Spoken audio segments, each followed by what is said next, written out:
ठीक है। तो आज हम क्या करते हैं कि कुछ प्रोग्राम्स बनाते हैं और प्रोग्राम्स को डिटेल में समझने की कोशिश करते हैं। तो लास्ट टाइम हमने देखा था कि क्लास का नेम कैसे बनाते हैं, ये मेथड का काम क्यों होता है, समथिंग राइट। तो इसके बारे में थोड़ा सा डिटेल और आगे समझेंगे अभी, बट जस्ट हमें अब फोकस करना है कुछ प्रोग्राम्स पे, क्योंकि प्रोग्राम्स की प्रैक्टिस करना इंपॉर्टेंट है। ठीक है। तो सबसे पहले कुछ प्रोग्राम्स बनाओ और प्रोग्राम्स को समझो क्या है। तो जैसे अगर आपको कुछ भी प्रिंट करना है तो सिमिलरली आपको क्या करना है, सिस्टम आउट डॉट प्रिंटलन लिखना है। डबल कोट में कोई भी टेक्स्ट पास करोगे तो एज इट इज प्रिंट करेगा। और अगर आपको स्ट्रिंग के साथ वेरिएबल प्रिंट करना है देन आपको ऐसे करना होगा। और अगर आपको डायरेक्ट वेरिएबल प्रिंट करना है तो you can pass it directly without any operator. ठीक है। तो अब अगर प्रोग्रामिंग लैंग्वेज की बात करें तो प्रोग्रामिंग लैंग्वेज में क्या होता है, सबसे पहले समझो, एक होता है वेरिएबल, एक होता है डेटा टाइप। ठीक है। अब ये दोनों चीज़ें क्या होती हैं? तो वेरिएबल का मतलब ये होता है कि जिसमें हम कोई चीज़ स्टोर कर पाए। तो जैसे सपोज करो कि यहाँ पे हमने लिखा a is equal to 15, it means ये 15 जो है इस a में असाइन हो रहा है। एक तरीके से ये 15 जो है a में स्टोर हो रहा है। तो a हमारा यहाँ पे क्या है, एक वेरिएबल है। इसको वेरिएबल इसलिए बोलते हैं क्योंकि इसमें जो भी वैल्यू आप पास करोगे वो वेरी करेगा। जैसे 16 पास किया तो अब इसमें वैल्यूज क्या आ गई, 16 आ गई। हमेशा एट ए टाइम ये जो वेरिएबल होता है ये हमेशा सिंगल वैल्यू स्टोर करेगा। तो अभी जैसे इसमें 16 है तो अभी ये 16 वैल्यू होगी, लेकिन अगर मैंने फिर से यहाँ से 0 किया तो अब इसमें रिसेंट वैल्यू क्या हो जाएगी, 0 हो जाएगी, समथिंग। तो इसलिए यहाँ पे जैसे अगर मान लो हमने कोई वेरिएबल डिफाइन किया and let's say p is equal to 5, तो अभी इसमें क्या वैल्यू होगी, 5। लेकिन दोबारा मैं फिर से, अब बार बार हमें डिक्लेयर नहीं करना पड़ता वेरिएबल्स को। तो वेरिएबल को एक बार स्टार्टिंग में हमें डिक्लेयर करना होगा, किससे, डेटा टाइप से। तो डेटा टाइप क्या होता है कि इट मीन्स ये जो वेरिएबल आपने डिफाइन किया इसमें किस टाइप की वैल्यू ये होल्ड करेगा। जैसे इंटीजर वैल्यू होल्ड करेगा, फ्लोट वैल्यू होल्ड करेगा, डबल वैल्यू होल्ड करेगा, कि कैरेक्टर करेगा, कि नंबर करेगा, कि बूलियन करेगा। तो ऐसे बहुत सारे डेटा टाइप है। तो डेटा टाइप की बात करें तो जैसे सपोज करो इंट हो गया, ऐसे ही लेट्स से आप फ्लोट भी डिफाइन कर सकते हो, बट प्रॉब्ली यूज करो डबल फ्लोट की जगह पे। तो double let's say D is equal to, इसमें अगर आपको लेना है तो 2.15, इस टाइप की वैल्यूज को आप स्टोर कर सकते हो। ठीक है। अगर आपको कैरेक्टर कोई ऐड लेना है, कैर, उसके लिए कैर होता है। तो कैर लेट से सी इज इक्वल टू, तो कैर को हमेशा सिंगल कोट में लेते हैं, जैसे लेट से ए, एक कैरेक्टर अगर आपको स्टोर करना है तो आप ऐसे कैर ले लो। अच्छा, सी पहले से इनिशियलाइज है तो लेट से एच ले लो। ठीक है।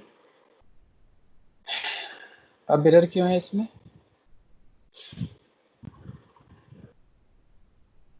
ठीक है जो भी है।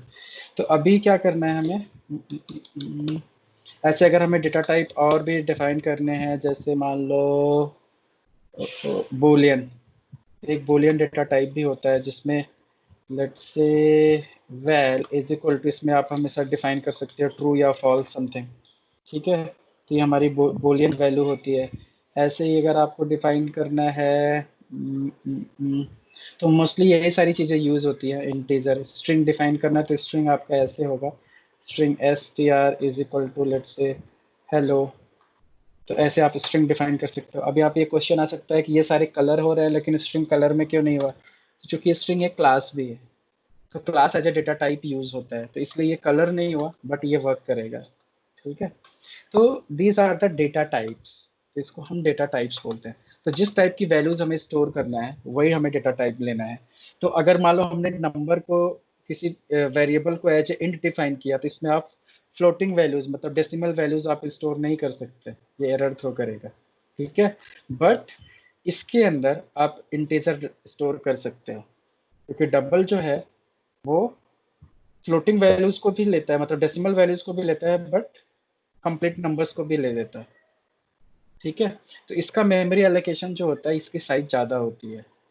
तो जो ऑर्डर होता है कि जैसे सपोज करो कि एक ऑर्डर होता है ना मेमोरी एलोकेशन में, कि जैसे सपोज करो कि कोई कंटेनर है वो 20 लीटर्स का है, तो डेफिनेटली उसमें 5 की आप कई सारी वैल्यूज डाल सकते हो। ठीक है। लेकिन अगर 5 लीटर का ही है कंटेनर तो उसमें 20 तो नहीं जाएगा ना। तो उल्टा नहीं होता। तो इसलिए जैसे इंटीजर जो है वो कम मेमोरी एलोकेट करता है, उससे ज़्यादा ये करता है। तो ऐसे सबका मेमोरी एलोकेशन के हिसाब से कुछ रेंज होती है कि इंटीजर के में मैक्सिमम इतनी रेंज आप दे सकते हो, उससे ज़्यादा अगर आपको कैलकुलेशन करना है डिजिट्स में तो आपको डबल लेना पड़ेगा, ठीक है। या फिर आपके पास इसमें भी बहुत सारी वेराइटीज होती हैं कि long and, short and, int, टिनी int, ठीक है। तो अलग अलग वो भी डेटा टाइप है। तो मोस्टली ऐसे ही यूज होती हैं यही सारी चीज़ें। तो अभी आपको यही फोकस करना है, बट जब इसको एक बार समझ में आ जाए तो थियोरेटिकली जाके आप टिनी int, int, long int, short int, ठीक है, ऐसे इन सब के भी बारे में पढ़ो तो उनके मेमोरी एलोकेशंस मिलेंगे, कितनी रेंज आप दे सकते हो किसी के लिए, ठीक है। तो ये हमारी चीज़ें क्या है, डेटा टाइप्स हैं, और ये हमारी क्या है, वेरिएबल जिसमें वैल्यूज होल्ड हो रही है। तो एट ए टाइम इस वेरिएबल में सिंपल एक ही वैल्यू स्टोर होगी एट ए टाइम। तो जैसे फॉर एग्जांपल, एक एग्जांपल मैं और बताऊं अगर, तो जैसे सपोज करो कि मैंने लिया int x is equal to 6, suppose करो, तो अभी x में 6 होल्ड कर रखा है। तो अब हमें बार बार वैल्यूज डिफाइन करने की जरूरत नहीं है। अगर सपोज करो मुझे फिर से x की वैल्यू चेंज करनी है तो int x is equal to, let say मैंने 10 लिखा तो ये एरर थ्रो करेगा कि x को बार बार डिफाइन मत करो, एक बार x डिफाइन हो गया दैट्स इट। तो इसलिए फिर बार बार आपको डिफाइन करने की जरूरत नहीं है, दोबारा इसकी वैल्यू आप चेंज कर सकते हो। तो इस टाइम पे अब x की वैल्यू क्या होगी, लेट से अभी मैंने x की वैल्यू दे दिया 15, तो अब इसमें x की लेटेस्ट वैल्यू क्या होगी, 15 होगी, क्योंकि पहले जब हमने असाइन किया तो x में वैल्यू 6 थे, जब हमने 10 पास किया तो ये ओवरराइट हो गया एग्जिस्टिंग वैल्यूज, अब उसमें लेटेस्ट वैल्यू 10 है, फिर 15 है। तो एट ए टाइम एक ही वैल्यू ये होल्ड करेगा और जो लेटेस्ट वैल्यू होगी वही होल्ड करेगा, ठीक है। तो this is the concept of variables, okay. और ये आपके डेटा टाइप्स है। तो डेटा टाइप भी डिफाइन करना मैंडेटरी होता है जब भी आप कोई वेरिएबल डिक्लेयर करते हो। तो this was all about the variables and data type. अब हम एक प्रोग्राम बनाते हैं। हाँ कर सकते हो, मतलब डबल इंटीजर की जगह पे आप हमेशा यूज कर सकते हो, लेकिन प्रेफर नहीं करना चाहिए, जब कैलकुलेशन हो तभी डबल यूज करो, अदरवाइज नहीं, क्योंकि मेमोरी ज्यादा लेता है वो। बट अभी के लिए आप अपने हिसाब से अगर काम करना है तो बिंदास करो, डबल में कोई प्रॉब्लम नहीं है, ठीक है। और ओके, अब चलते हैं एक नया प्रोग्राम बनाते हैं। तो अब इसके अंदर अपने को समझना है कुछ चीज़ें कि कैसे काम करना है। तो लेट्स से अब मैं एक प्रोग्राम बनाता हूँ जो कि मुझे चेक करना है कि ग्रेटर नंबर, ठीक है, कि कौन सा नंबर ग्रेटर है। यहाँ से पब्लिक स्टैटिक वर्ड मैंने चेक किया और यहाँ से फिनिश किया। अब लेट से दो नंबर है यहाँ पे, int a is equal to, या सिंपल सा ले लो, int num1 is equal to let say 15, और एक दूसरा वेरिएबल लिया int num2 is equal to 10। अब हमें ये चेक करना है कि प्रोग्राम हमारा बताए कि which one is greater number, right. तो इसके लिए अब हमें कंडीशंस लगाने की जरूरत पड़ती है। जब हम कंडीशन लगाने की बात करते हैं तो उस सिचुएशन में क्या आता है पिक्चर में, इफ स्टेटमेंट। तो यहाँ से इफ कंडीशन ये ऐसे लगाते हैं, उसका सिंटैक्स क्या होता है, इफ, फिर यहाँ पे ब्रैकेट लगाओ और इसके अंदर एक्सप्रेशन लिखो। तो यहाँ से कंडीशन का मतलब ये हो गया कि जैसे लेट से मैंने लिखा if num1 is greater than num2, तो यहाँ से ये ग्रेटर देन का सिंबल क्या है, इनको हम बोलते हैं कंप्यूटर के लैंग्वेज में ऑपरेटर्स। तो ऑपरेटर्स कौन कौन से होते हैं हमारे, अगर हम ऑपरेटर्स के बारे में समझने की कोशिश करें, ऑपरेटर्स, तो ऑपरेटर्स हमारे होते हैं जैसे एरिथमेटिक ऑपरेटर्स। अब एरिथमेटिक ऑपरेटर्स हमारे कौन से होते हैं, let's say plus, minus, multiplication जिसको हम स्टार बोलते हैं, ठीक है, एंड डिवीजन जिसको ये सिंबल, ये हमारे अरिथमेटिक ऑपरेटर्स होते हैं। ऐसे हमारे यहाँ दूसरे होते हैं, लेट्स से कंडीशनल ऑपरेटर्स जिसको बोलते हैं। तो कंडीशनल ऑपरेटर्स कौन से होते हैं, जैसे ग्रेटर देन, ठीक है, फिर लेस देन, या फिर greater than or equal to, ठीक है, फिर less than or equal to, या फिर नॉट इक्वल टू, ठीक है, या डबल इक्वल टू। तो ये सारी चीज़ें जो हैं हमारी एक तरीके से कंडीशनल ऑपरेटर्स होती हैं। सिमिलरली हमारे पास असाइनमेंट ऑपरेटर्स भी होता है। असाइनमेंट ऑपरेटर की बात करें तो इक्वल टू, जैसे num1 इज इक्वल टू 15, तो इक्वल टू क्या है यहाँ पे, ऑपरेटर है, उस ऑपरेटर का नाम क्या है, असाइनमेंट ऑपरेटर, ठीक है। ऐसे ही हमारे पास लॉजिकल ऑपरेटर्स भी होते हैं। ठीक है, अब इसमें क्या आता है, जैसे एंड, फिर आता है और, फिर आता है नॉट, ये अलग अलग सिंबल है तीनों। तो अगर कंजक्शन जब करना होता है हमें दो तीन कंडीशंस का, तो एंड यूज करो, और कंडीशन लगानी है तो ये यूज करो, नॉट लगाना है तो ये यूज करो। तो दीज आर ऑपरेटर्स। ऐसे और भी एक दो ऑपरेटर्स होते हैं, बुक में पढ़ो, ऐसे होता है बिटवाइज ऑपरेटर्स। ठीक है, तो ये सारे हमारे क्या होते हैं, ऑपरेटर्स होते हैं। तो अब यहाँ पे हमने कंडीशन बनाया if num1 is greater than num2। तो अगर ये कंडीशन ट्रू होगा एक्चुअल में, तो जैसे अभी देख के क्या लग रहा है, num1 is greater than num2 है, यस है, तो ये लॉजिकली क्या होगा, कंडीशन ट्रू होगा। तो जब ये कंडीशन ट्रू होगा तो ये क्या करेगा, इफ के ब्रैकेट के अंदर जो भी स्टेटमेंट होगा वो एग्जीक्यूट होगा। तो लेट्स से मैंने यहाँ पे लिख दिया सिस आउट, और यहाँ पे बोल दिया कि मैंने let's say num1 is greater number, num1 जो है हमारा ग्रेटर नंबर है नंबर देन num2। ठीक है, और लेट्स से यहाँ पे हमने लिख दिया सिस आउट एग्जीक्यूशन कंप्लीटेड। अब अगर इस प्रोग्राम को मैं रन करूं, ठीक है, तो लॉजिकली आउटपुट क्या आएगा, आउटपुट कैसे आएगा, कंपाइलर कैसे चलेगा, इसको रीड कैसे करेगा वन बाय वन, इसको जेवीएम पहले ये लाइन देखेगा तो ये वैल्यू असाइन हुआ, फिर ये असाइन हुआ, फिर आके ये कंडीशन चेक करेगा। अगर ये कंडीशन ट्रू हुई सच में, मतलब सच में ये अगर ट्रू हो रहा है, ये स्टेटमेंट अगर ट्रू है, तो इसके अंदर जाके इफ के अंदर का ये कोड एग्जीक्यूट होगा। और अगर ये कंडीशन ट्रू नहीं है तो ये क्या करेगा, ये कोड एग्जीक्यूट नहीं होगा, सीधे इससे बाहर आ जाएगा, और बाहर जाके फिर ये स्टेटमेंट एग्जीक्यूट होगा। मतलब अब जिसके नीचे जो कोड लिखे होंगे वो सारे चलने लगेंगे। तो इस कंडीशन के अंदर, मतलब कोड अगर ये कंडीशन ट्रू होगा तभी ये कोड एग्जीक्यूट होगा, अदरवाइज नहीं होगा। तो जैसे सपोज करो मैं इसको रन करूं, तो अभी ये दोनों स्टेटमेंट प्रिंट होंगे, ये भी प्रिंट होगा और ये भी प्रिंट होगा। ठीक है, num1 is greater than num2 and execution completed. But if we will change that value, let's say 8, now what will happen then? अब ये कंडीशन ट्रू नहीं हो रहा है, तो इस टाइम पे क्या होना चाहिए, ये स्टेटमेंट एग्जीक्यूट नहीं होना चाहिए, और सीधे अब ये प्रिंट होगा। रन करो, तो अब देखो सिर्फ एग्जीक्यूशन कंप्लीटेड आया और ये स्टेटमेंट नहीं प्रिंट हुआ, क्योंकि कंडीशन ट्रू नहीं हुआ, तो इसलिए इसके अंदर का चीज़ें रीड नहीं होंगे, सीधे सीधे अब यहाँ पे आ गया वो बाईपास करके उसको। तो इसको अगर लॉजिकली देखो, तो अब एक ऐसे ही अकेला इफ लगाते हैं, इफ में मल्टीपल कंडीशंस भी लगा सकते हैं। जैसे अगर मान लो मैं, मुझे चाहिए कि समथिंग, कि यहाँ पे पहले तो जीरो हो, अगर यहाँ पे मान लो दोनों नंबर जीरो, फिर आप कंपैरिजन लगाओगे तो क्या होगा, तब भी दोनों मैच नहीं करेंगे, क्योंकि दोनों की वैल्यू जीरो है, तो मतलब ग्रेटर देन तो कोई नहीं है, तो बाय डिफॉल्ट फिर क्या होगा, एल्स में जाएगा। ठीक है, तो इसलिए यहाँ पे क्या होगा कि जो भी कंडीशंस आप दे रहे हो, मेक श्योर कि वो ट्रू है कि फॉल्स है, वॉट एवर। अब इसको यहाँ से बार बार आपको कंडीशन चेंज करनी पड़ रही है, मतलब बार बार नंबर आपको चेंज करना पड़ रहा है। तो इसका बेस्ट ऑप्शन क्या होता है कि हम एक जावा में इनबिल्ट मैकेनिज्म होता है स्कैनर का, उसको यूज करके हम आउटपुट से अपना नंबर खुद पास कर सकते हैं।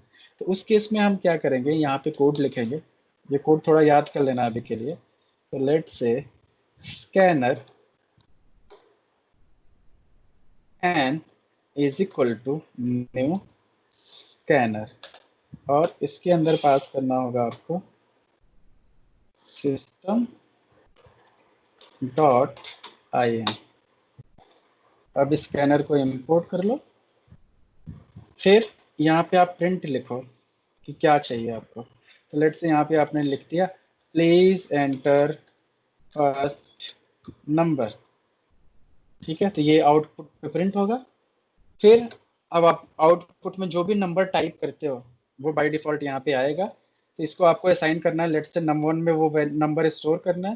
तो यहाँ से आप लिखो अब num1 इज इक्वल टू यहाँ से ये जो एक स्कैन करके ऑब्जेक्ट बना इसको यूज करो, डॉट नेक्स्ट। अब इंटीजर है तो यहाँ पे क्या लोगे, इंट, नेक्स्ट इंट। तो इसका मतलब बाहर जो वैल्यू आएगी, जो आप बाहर से इनपुट करोगे, वो वैल्यू आके num1 में स्टोर हो जाएगी। फिर सिमिलरली आपने फिर से दूसरी लाइन का कोड लिखा कि प्लीज एंटर सेकंड नंबर, और फिर यहाँ से क्या होगा, ये सेकंड नंबर आएगा बाहर से और आके यहाँ पे स्टोर हो जाएगा। और अब हमें इसकी ज़रूरत नहीं है। अब इसको चाहो तो कमेंट कर लो। अब क्या होगा कि कंपैरिजन जो है वो बाहर की वैल्यूज से होगा, जो भी वैल्यूज हम पास करेंगे। लेट्स से रन इट, यहाँ से रन करो। अब ये खुद पूछ रहा है कि please enter first number. Let's say मैं पास कर रहा हूँ 10। Now again asking please enter second number. Now I am giving 15। तो क्या होगा, कंडीशन ट्रू नहीं होगा और ये क्या प्रिंट करेगा, फिर सिंपल एग्जीक्यूशन कंप्लीटेड, राइट। फिर से रन करना है तो फिर रन करो और फिर नंबर दो। तो let's say now this time I am passing 12 and 5, तो कंडीशन ट्रू होगा, तो num1 is greater than num2। तो ऐसे भी प्रोग्राम हम बना सकते हैं। तो यहाँ से बार बार वैल्यू चेंज नहीं, बाहर से आप इनपुट पास करो और उसको यूज कर सकते हैं। ठीक है। अब नेक्स्ट चीज हमें क्या देखनी है कि इफ के साथ एल्स स्टेटमेंट भी काम करता है। तो इफ को आप अकेला भी यूज कर सकते हो और इफ के साथ एल्स भी लगा सकते हो। तो एल्स अकेला नहीं लगता, एल्स हमेशा इफ के साथ ही लगेगा। तो यहाँ से इफ एल्स, ऐसे सिंटैक्स इसका ये होगा, एल्स। और लेट्स से यहाँ पे आपने पास कर दिया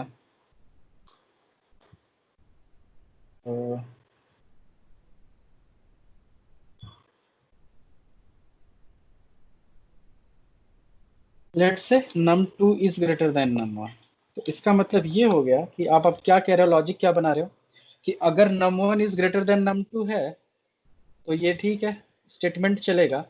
बट अगर ये स्टेटमेंट ट्रू नहीं हुआ तो क्या करेगा, ये एल्स में आ जाएगा और एल्स फिर एग्जीक्यूट होगा। ठीक है। तो कुछ इसके पीछे लॉजिक होता है।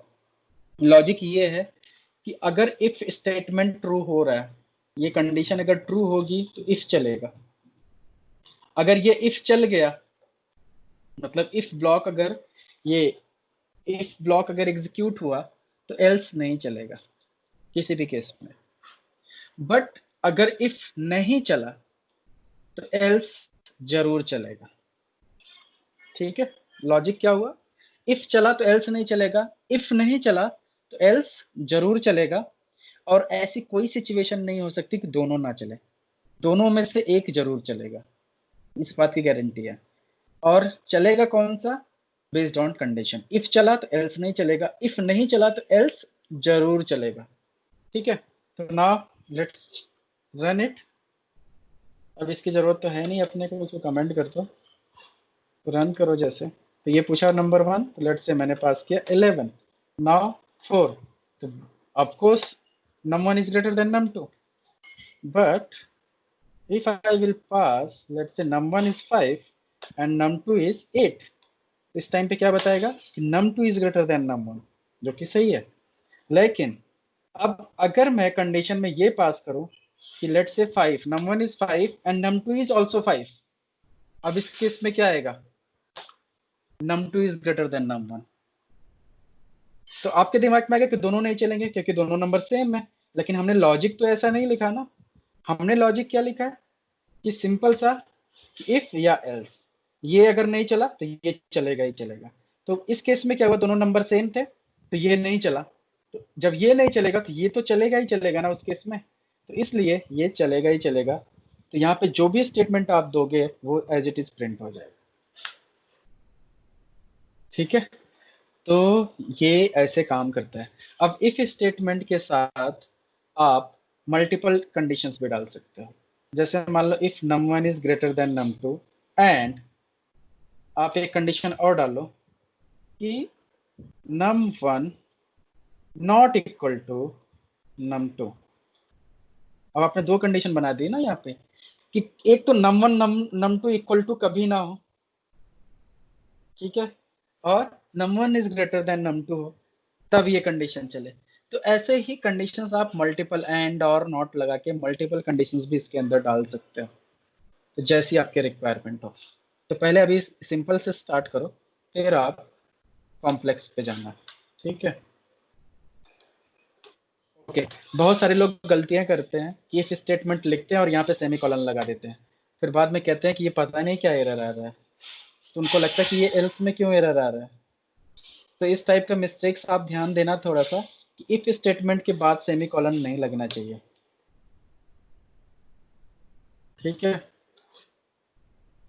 यहाँ तक किसी को कोई क्वेश्चन, कोई डाउट नहीं है?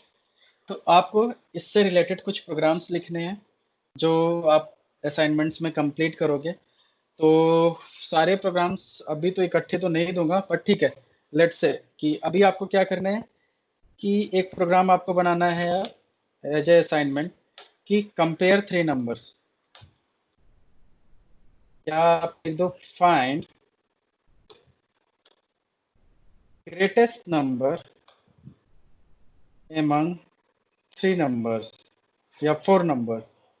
तो आपको आउटपुट में यहाँ से थ्री नंबर्स पास करने हैं। ठीक है, जैसे अभी दो पास किया, ऐसे एक और पास करना है, नम थ्री। फिर आपको कंडीशन में चेक करना है, हाँ पास कर सकते हैं स्ट्रिंग पे। तो यहाँ से आप तीन नंबर आपको पास करना है, तीनों का कंपैरिजन करना है। और इनकेस अगर आपको स्ट्रिंग भी पास करना है तो उसके लिए ऐसे कॉन्सेप्ट होगा कि जब भी कोई स्ट्रिंग आपको लेना है, let's say please enter action something, जो कि स्ट्रिंग होगा, तो यहाँ से आपको इंटीजर ना लेके फिर यहाँ पे क्या स्टोर करना होगा, स्ट्रिंग। और इस टाइम पे लेट्स से str, और ये नेक्स्ट इंट ना होके इसकी जगह पे क्या होगा, नेक्स्ट सिर्फ लिखना है। तो जब आप यहाँ से जाओगे देखोगे तो स्कैन डॉट लगाते हो, तो जिस टाइप का डेटा डेटा होगा उस टाइप का यहाँ पे वैल्यू है। जैसे नेक्स्ट किया तो नेक्स्ट देखो पैटर्न है, नेक्स्ट लाइन है, हैज नेक्स्ट, ऐसे नेक्स्ट करके बहुत सारे ऑप्शंस इसके पास है। जैसे next big decimal, integer, number, byte. हाँ बोलो। ये नेक्स्ट का फंडा क्या है, नहीं समझा। क्या कर रहे हो? नेक्स्ट का एग्जैक्टली फंडा क्या है, नहीं समझा। नेक्स्ट का, हाँ। नेक्स्ट क्या करता है कि ये वैल्यू स्टोर करता है, मतलब आउटपुट में जो भी वैल्यूज आप पास कर रहे हो उसको एज ए इनपुट प्रोवाइड करता है, इस नंबर पे असाइन करता है वो वैल्यूज को। ठीक है, तो इसके साथ मल्टीपल मेथड्स एसोसिएटेड है, तो इसके साथ मल्टीपल मेथड्स एसोसिएटेड है। म्यूट कर लो आप। डॉट, जैसे नेक्स्ट लिखा मैंने तो नेक्स्ट के साथ बहुत सारे मेथड्स एसोसिएटेड हैं। यहाँ पे देखो कि अगर आपको लेना है, जैसे सपोज करो big integer, small integer, Boolean value लेनी है बाहर से, डबल लेना है, फ्लोट लेना है, तो सबके अलग अलग मेथड्स दे रखे हैं इसमें। तो अगर सिंपल नेक्स्ट यूज करते हो तो वो स्ट्रिंग के लिए, तो ऐसे देखो सारे ऑप्शंस दे रखे हैं।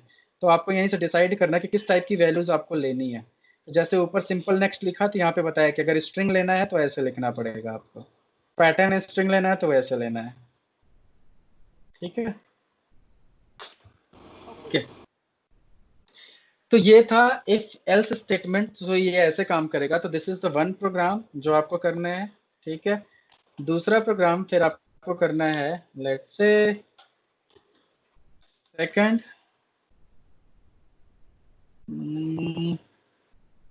कोई तो ऐसा लग रहा है जो म्यूट नहीं है।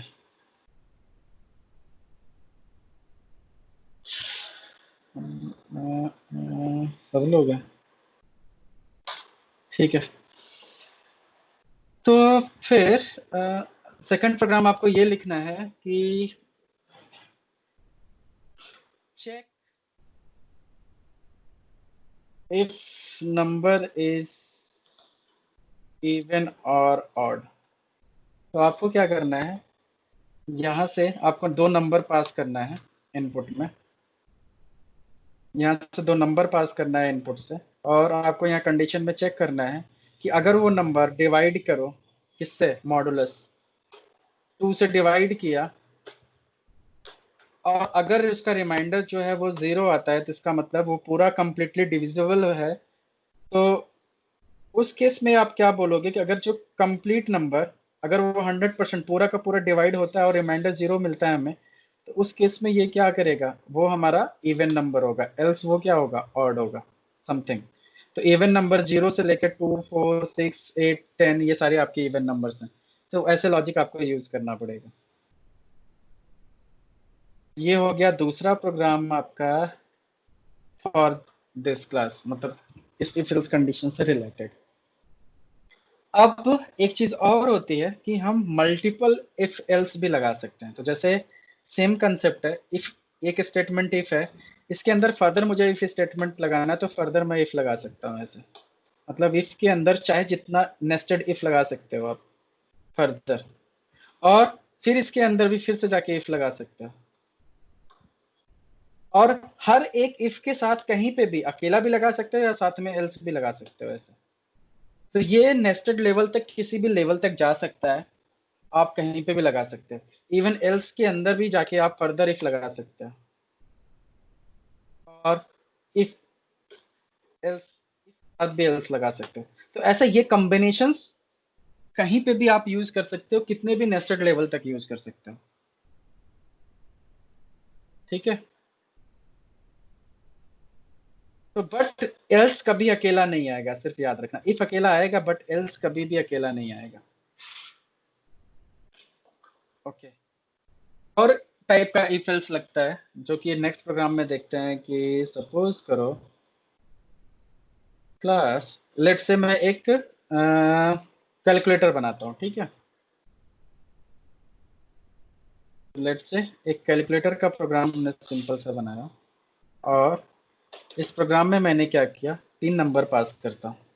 लेट से तीनों नंबर की अगर मैं बात करूँ, यहाँ से मैंने कॉपी किया ये चीज़, यहाँ पेस्ट किया, num1 num2 and third one let से कि मैं पास कर रहा हूँ desired action, please enter action, और ये स्ट्रिंग में होगा। तो यहाँ से मैंने वेरिएबल लिया string act scan dot next. अब यहाँ पे मैं क्या चाहता हूँ कि मुझे मल्टीपल इफ एल्स कंडीशंस लगाने हैं, चेक करना है कि बेस्ड ऑन एक्शन, कि यहाँ पे एक्शन में जो चीज आप पास करो उसके हिसाब से ये एक्शन परफॉर्म करे। तो लेट से मैंने बोला कि अगर इस एक्शन में, अब चूंकि बाहर से क्या आ रही है, स्ट्रिंग आएगी इसके अंदर, तो स्ट्रिंग का कंपैरिजन हमेशा डॉट इक्वल टू से करते हैं। तो मतलब एक्ट डॉट इक्वल्स, अगर इसके अंदर लेट से प्लस लिखा आता है, तो इसको चाहो तो थोड़ा सा बीच में डाल दो, लेट से ऐसे। तो ये क्या होगा, पहला नंबर फिर एक्शन फिर दूसरा नंबर, जैसे कैलकुलेटर में हम करते हैं। तो यहां से अगर ये कंडीशन हमने दिया कि अगर इसके अंदर प्लस सिंबल आया, तो मैं क्या चाहता हूं कि मैंने एक वेरिएबल लिया int result is equal to, define कर दिया पहले उसको 0। अब इसमें कोई वैल्यू नहीं है, बट अब बेस्ड ऑन आवर कंडीशन कि result is equal to let say num1 plus num2, ये कॉन्सेप्ट हमने दिया। तो अगर प्लस आया तो ये दोनों का क्या करेगा, num1 num2 ऐड करके देगा। फिर अब इफ के बाद हम डेफिनेटली यहाँ से क्या यूज करेंगे, एल्स, बट साथ के साथ मुझे फिर से कंडीशन यूज करनी है। तो एल्स के अंदर भी और इस एल्स के साथ भी हम इफ लगा सकते हैं स्पेस देके ऐसे। तो यहाँ से मैंने बोला कि ये माइनस है, तो ये क्या करे, माइनस करे। अब ऐसे ही हम कॉपी पेस्ट करते जाएंगे कोड को। फिर अब इस इफ का भी एल्स होगा ये, और फर्दर मैंने इफ लगा दिया कि अगर ये स्टार आता है तो ये क्या करेगा, आपका मल्टीप्लिकेशन करेगा। और सिमिलरली फिर से मैंने इसको लगाया, और मैंने बोला अगर सिंबल में ये आता है तो ये क्या करेगा, डिवाइड करेगा। और अगर कुछ भी नहीं है तो लास्ट में सिर्फ एल्स लगाया, और यहाँ से मैंने प्रिंट करा दिया इनवैलिड इनपुट या इनवैलिड एक्शन। ठीक है। और फिर लास्ट में प्रिंट कर दिया आउटपुट, या ऐसे बोला result is equal two plus result, जो वेरिएबल यहाँ पे है। अब क्या हो रहा है यहाँ पे कि ये कैसे चेक करेगा, तो पहले चेक करेगा कि अगर उसको प्लस मिला शुरुआत से, जब वहां से आउटपुट हम देंगे, तो ये क्या करेगा, पहले चेक करेगा। लेट से पहले रन कर लो फिर समझ में आएगा। तो यहाँ से मैंने क्या किया, रन किया, फर्स्ट नंबर पूछ रहा है तो मैंने फर्स्ट नंबर में दे दिया 8, एंटर किया मैंने। तो ये पूछ रहा है एंटर एक्शन, तो क्या करना चाहता हूँ, मुझे एडिशनल एडिशन करना है, तो मैंने बोला प्लस। फिर पूछ रहा है एंटर सेकेंड नंबर, फिर मैंने बोला लेट से 5, तो 8 एंड 5, तो ये क्या दिया आउटपुट 13, जो कि सही है। तो ये चलता कैसे है, पहले क्या करेगा कि ये आया कंडीशन यहाँ चेक किया कि एक्शन में प्लस है क्या, अगर है तो ये एक इफ स्टेटमेंट एग्जीक्यूट हो गया। जब इसमें से क्या होता है, ये जितने भी ब्लॉक्स हैं इसमें से कोई एक ही स्टेटमेंट एग्जीक्यूट होगा, सारे नहीं होते। तो इसमें अगर ये पहला वाला ब्लॉक एग्जीक्यूट हो गया तो नीचे के ये सारे कोड अब एग्जीक्यूट नहीं होंगे यहां तक, फिर डायरेक्ट इस ब्लॉक से बाहर आके अब ये लाइन रन करेगा। अब अगर ये ब्लॉक एग्जीक्यूट नहीं हुआ तो जब इफ नहीं चलता तो बाय डिफॉल्ट कहाँ जाएगा, वो उसके एल्स में जाता है। अब एल्स में जाने के बाद फिर से कंडीशन आ गई उसके सामने, फिर देखेगा क्या ये माइनस है तो इसको एग्जीक्यूट करेगा, नहीं है तो ये फर्दर एल्स में चला जाएगा। फिर यहाँ चेक करेगा क्या इसमें स्टार है, अगर है तो ये एग्जीक्यूट करेगा, नहीं है तो फर्दर एल्स में चला जाएगा। ऐसे वन बाय वन ये मूव करेगा, और मूव करके फिर यहाँ भी नहीं मिला उसको तो बाय डिफॉल्ट फिर एल्स चला देगा वो, क्योंकि अगर ऊपर कोई भी स्टेटमेंट इफ वाली ट्रू नहीं होती तो एक तो चलनी है ना, तो इसलिए बाय डिफॉल्ट वो ये चला देगा। तो जैसे एग्जांपल के लिए मैंने अभी रन किया कि फर्स्ट नंबर दिया 20, सेकंड नंबर दिया 10, और आउटपुट में मैंने प्रिंट करा दिया, लेट से डॉलर सिंबल दे दिया या परसेंट सिंबल दे दिया, सॉरी गलत दिया इनपुट। रन करो फिर से, फर्स्ट सिंबल 20, और हमें एक्शन देना, तो एक्शन में मैंने plus minus and star and divide का दिया है, बट अगर हमने गलत सिंबल पास किया परसेंटेज एंड देन मैंने यहाँ पे 10 पास किया, तो ये क्या बोलेगा, इनवैलिड एक्शन, क्योंकि कोई भी ऊपर से मैच नहीं हुआ। ठीक है, तो वो इसलिए एल्स में गया और यहाँ से पास किया इनवैलिड, और डायरेक्ट ये इसकी वैल्यू 0 दे दिया, क्योंकि बाय डिफॉल्ट इसमें क्या है, 0 है। तो this is the another thing. तो ऐसे अगर मल्टीपल चीजें आपको करनी है तो आप यहाँ पे कर सकते हो। अब सिमिलर प्रोग्राम आपको बनाना है इसके साथ एक एग्जांपल, जैसे है लेट से ऐसे संडे मंडे, कि आप कोई भी नंबर पास करो और वो नंबर जो है आपका बताए कि today is Sunday, today is Monday. तो यहाँ से क्या होगा कि आप एक नंबर पास करोगे स्कैनर में, कि स्कैनर में प्लीज एंटर द नंबर, तो नंबर आया, अगर आपने नंबर 1 से 7 के बीच में होना चाहिए। 1 पास किया तो बताएगा टुडे इज संडे, 2 पास किया तो मंडे, 7 पास किया तो Saturday. But apart from these numbers like bit, अगर 1 और 7 से के बाहर कोई नंबर आप पास करते हो, लेट से 0 आर 8 आर समथिंग, तो वो बोले इनवैलिड नंबर या इनवैलिड एक्शन, वो करके आपको बनाना है इसमें। ठीक है, तो ये आपको प्रोग्राम अपने हिसाब से एक बार इसको भी बनाना है। अब ना नेक्स्ट प्रोग्राम देखते हैं, यही संडे मंडे का प्रोग्राम मैं बनाता हूँ अब केसेस के थ्रू। इसके अंदर एक और ऑप्शन होता है स्विच केसेस। अब ये कैसे काम करता है इसको बताता हूँ, तो इसको इस प्रोग्राम को मैं संडे मंडे के हिसाब से ही बता रहा हूँ। अब यहाँ से क्या करना है, सिमिलर सा सेम कंसेप्ट, ये प्रोग्राम मैंने उठाया, कॉपी किया, लेट से क्योंकि स्ट्रिंग नंबर आएगा ना, तो नंबर के लिए मैंने ये प्रोग्राम 3 लाइन का कोड उठाया और यहाँ से पेस्ट किया और बोला प्लीज एंटर नंबर। और यहाँ से मैं यूज़र के लिए थोड़ा सा हेल्प कर देता हूँ उसका, कि बिटवीन 1 to 7, समझ में उसको आए कि इसके अंदर ही पास करना है उसको। फिर भी गलती करता है तो अलग बात है, ठीक है। और यहाँ से नम कर दिया सिंपली। अब मल्टीपल टाइम अगर इसको हमें कंडीशन में लिखना होगा तो हम कंडीशन में कैसे लिखेंगे, इफ नम। अब चूंकि ये नंबर है स्ट्रिंग नहीं है, डॉट इक्वल नहीं यूज करना, तो यहाँ पे सीधे आप यूज कर सकते हो 1। तो अगर ये ऐसे लिखना है तो सिस आउट, और यहाँ पे आपको करना होगा, वन मोमेंट है,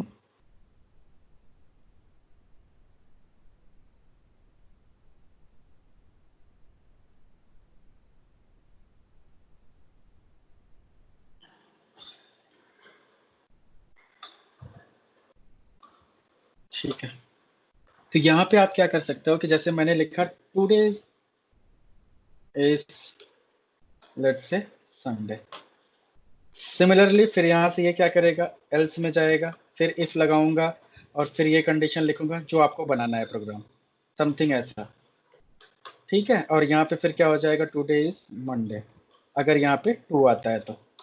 अब अगर ऐसे हम मल्टीपल कंडीशंस लिखते जाएंगे तो ये लेंदी होता चला जाता है। तो बेटर ऑप्शन क्या होता है कि rather than using if else multiple times, हमें क्या करना चाहिए, स्विच स्टेटमेंट यूज करना चाहिए। तो इसी को प्रॉब्लम को, मतलब प्रॉब्लम तो नहीं बोल सकते बट ऑप्टिमाइज्ड वे होता है काम करने का, कि multiple time if else use करना है तो rather than using if else we can give the preference to switch cases. तो उसको कैसे लिखते हैं कि स्विच, सिंटैक्स है स्विच, और किस पे स्विच करना है हमें, लेट्स से नम पे, नम, और यहाँ से ब्रैकेट स्टार्ट करना है और क्लोज, फिर यहाँ से केस देना है। अब केस में नम की वैल्यू क्या आएगी, लेट्स से 1, फिर कॉलन लगा दो और इसके बाद यहाँ पे कोड लिखो अपना, sys out let's say today is, ठीक है। अब तो जैसे ये स्टेटमेंट खत्म होगा फिर हमें ब्रेक करना जरूरी है, अगर यहाँ पे ब्रेक नहीं लगाओगे तो फिर ये रुकेगा नहीं। तो इसलिए हर एक केस जहाँ पे एंड होगा वहां पे ब्रेक स्टेटमेंट मैंडेटरी है। तो इसके लिए ये ऐसे हमने मल्टीपल कॉपी पेस्ट कर दिया। तो लेट्स से ये 2 है तो दिस इज मंडे, ये 3 है ट्यूसडे, ये 4 है,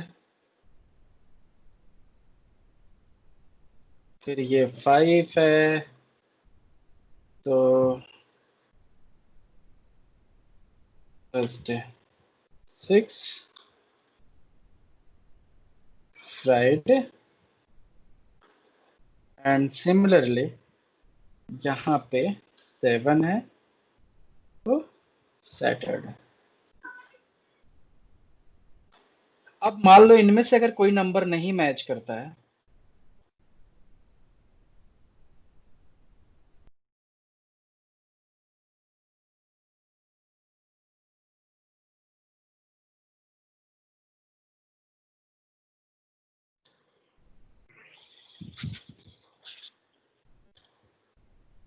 ओके, तो यहां से क्या होगा, डिफॉल्ट, डिफॉल्ट में हम पास करेंगे लेट्स से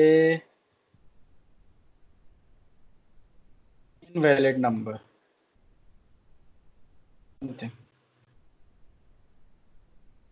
तो सब सही चल रहा है, ठीक है, ओके। तो दिस इज द प्रोग्राम। अब इसको हम रन करें तो ये आउटपुट बताएगा हमें, रन करो, please enter number between 1 to 7, let's say I pass 5, enter, today is Thursday. और अगर फिर से मैं रन किया और I let's me if I pass 10, invalid number, ठीक है। तो बाय दिस वे आप क्या कर सकते हो, इस प्रोग्राम को बना सकते हो केसेस यूज करके। तो अब इसका असाइनमेंट्स क्या है कि जो कैलकुलेटर हमने बनाया था, तो कैलकुलेटर वाला प्रोग्राम आपको जो इफ एल्स में हमने बनाया था तो उसको हमें यहाँ पे स्विच से बनाना है, बाय स्विच और यूजिंग स्विच, ठीक है।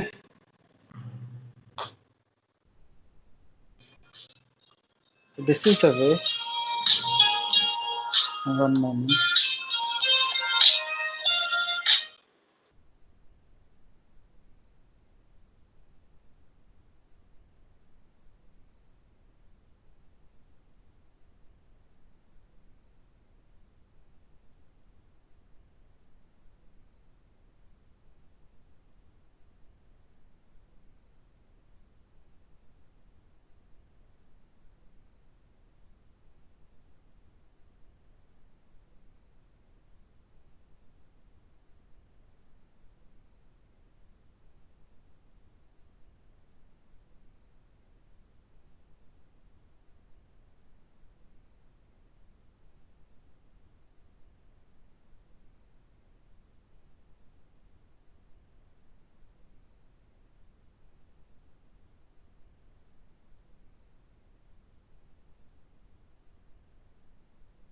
ओके, तो फिर ये नंबर, ये आपको स्विच स्टेटमेंट के थ्रू आपको कैलकुलेटर वाला प्रोग्राम बनाना है जो हमने यहाँ पे इफ एल्स से बनाया था।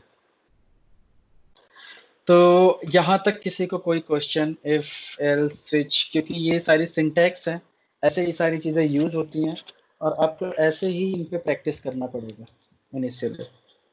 तो जब तक आप यूज नहीं करोगे तब तक आपको समझ में नहीं आएगा कि ये चीज़ें होती क्या है। इसमें कहीं पे भी छोटी सी भी मिस्टेक होगी तो प्रॉब्लम होगी आपको। तो फिलहाल यहाँ तक किसी को कोई डाउट, कोई question? No? No. Perfect, okay, ठीक है। तो यहाँ तक हमने स्विच केस की बात कर लिया। अब मैं बात करता हूँ कि लूपिंग कैसे यूज करते हैं जावा में।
Sir, you are not audible.